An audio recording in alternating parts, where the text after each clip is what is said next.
The one thing that will keep it all together. The one thing.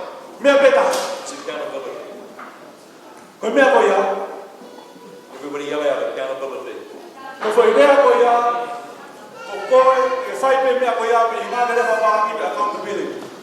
There is a cause, and all we have to be is accountable with our cause.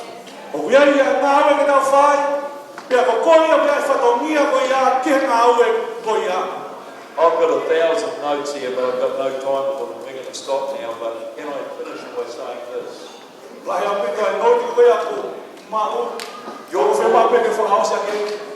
Your cause will be the one thing in your life that will keep you on course.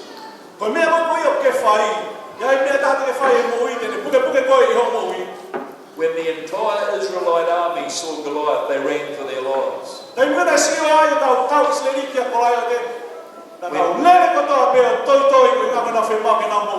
But when David arrived, he said, "Is there not a cause?" And he picked up 5 smooth stones out of that and ran at that giant. Some of you are about to take out giants.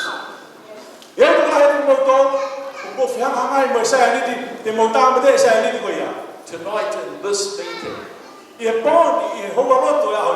some of you are about to defeat giants in your own life.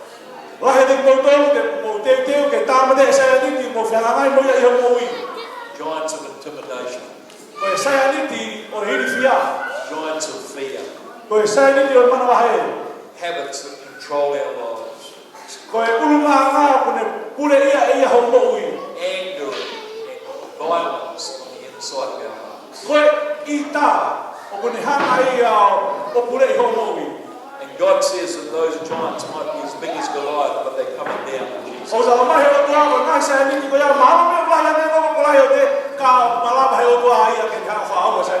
And you can live afresh because God says you're going to be more than conquerors. I believe the Bible. You know that meeting I was telling you about in San Bernardino?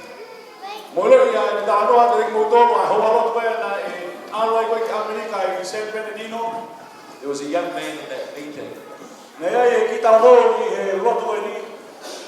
I had a prophetic word over him. He handed in a flint knife that day.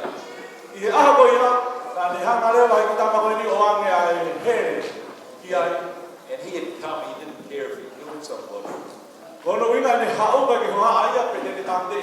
He was just angry on the inside. But love overcomes anger. Love overcomes anger.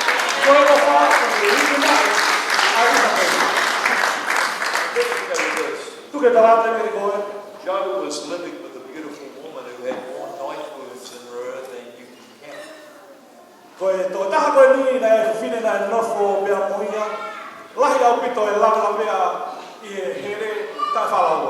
He was the leader of that gang, and he controlled most of the gangs in that East LA area right there.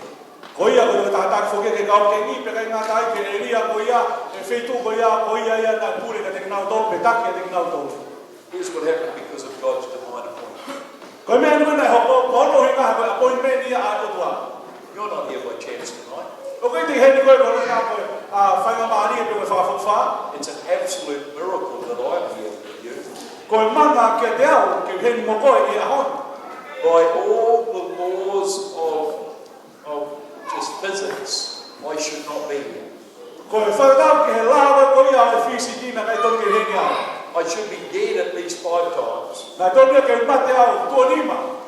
There's a million reasons why I should not be here, but I'm here tonight by divine appointment.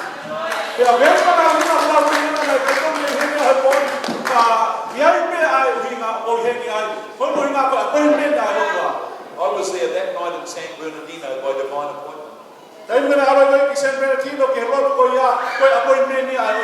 Because when those young gang guys went home that night, One of the girls in their gang had been beheaded in her own house by a rival gang.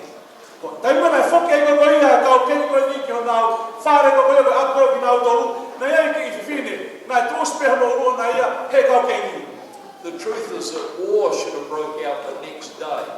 Ko mo ni na tol ke ta fai ai ke pe ko tau ki au ta. But here's what Joe said. He said, "Nah, we're not going to do that. In fact, I want every member of our gang to be in that church meeting tomorrow night where that Kiwi guy is, and we're going to see what God will do." Na ko rea ni ko ia ai ta ki ko kau ke ni ke kai ke fai ai ke au ko ta ke tau ia ia pom pom ki ko no na ko malanga ko ia ta mai ko fai ma ke dio me nu sila ke tau sila me ha me fai ko no tua. And here's the end of the story. Ko fa sing han de ta no. Joe is now married to that pretty girl that was with him, and now they pastor a church in East LA. Ya ko ta ki ko ia kau ke ma ni ko ai ke ta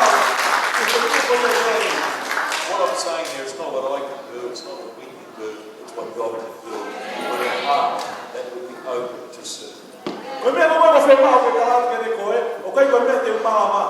Ko me fai ke mo tua ko fa ta ho. All David said was, "I'm here to serve my nation." Ko me na ko te mi ka ko bi heni pe ia ke tau hi mo fai ma o e pure anga mo ka ke ai. He didn't want a title, he just wanted to fight. Na kai ko hawa na ia ko ri nga ko ne fe fu. And he went and took out Goliath and became the king of the nation. Ana aleluia, o te tau ko la ia te pe hawa ko tu i o pure anga. Some of you here tonight, you take out your Goliath and see what God will do. Ko ni ko na te po to. Hanga ko tau ko la ia te ka ki sio ke me fai he o tua ke te ko ia bon bongi. See what God will do. Ka ki sio ke me fai he o tua. Because here's the deal, we're better together. He ko mo ni o pe ni ko tau ke sai pe tau na o ka ta. The bottom line is, we're better together. Ko for fora ko te tapo ko ilo i. Ko tau lele i pe tau fai ta. Don't let the devil divide. Ko hau pe ai te lo ia ke fai hono vai vai i. Don't let him rip you off. O ko tu wangi ke te lo ke ne kai has ko. Shadrach, Meshach, and Abednego would say, we're better together. Ko stare ki pe amo a pe ni ko to tau he pelu na pe ni ko mau lele i pe ko mau tu to to lu fakataha. Individually, they would never have been as good as they were, but they encouraged one another. No, let's not bow. In fact, we don't care if we burn, but we will not bow. Hono ina ko na fakataha pa no se fa ta ha ka te na to ko pe ni o pe te tau to ko no ki tau to. Ko na na tu fakataha he ka ki na ma lo he. Ko na ka ki na tu fakataha he ka ki na ma lo he. So they threw them in the fire together. Ko ia na ni fakataha pe ki na to ki afi ona na fakataha. And I don't know about you, but I need some people who will walk through the fire with me. O ka te riwa fa ha ki me mo ko. Ka ki te au mo fe ma ha ka kai ke ru fakataha pe mo he kai mi o afi. I need some people who will fight this cause with me. O fe ma ha ka kai ke na tau fakataha pe mo i na ai ko ia ko fai. When the enemy's trying to stop me from evangelizing, I want some people who will stand with me and say, come on, we're going to push through. I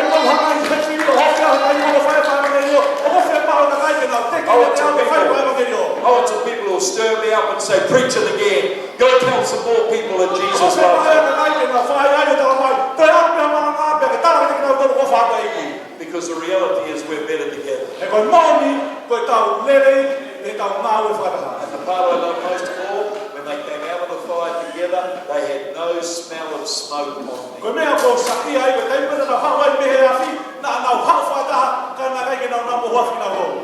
There's people here even tonight, and people can smell your hurts and smell your past because it's still on you.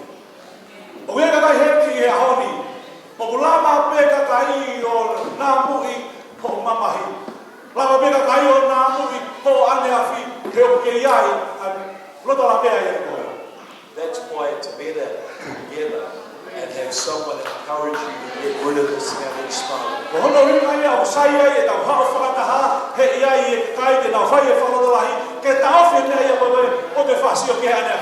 And I'm not talking about these smokes, all right? I'm talking about the smoke of your past, the smoke of your pain, the smoke of your brokenness, the smoke of where someone hurt you.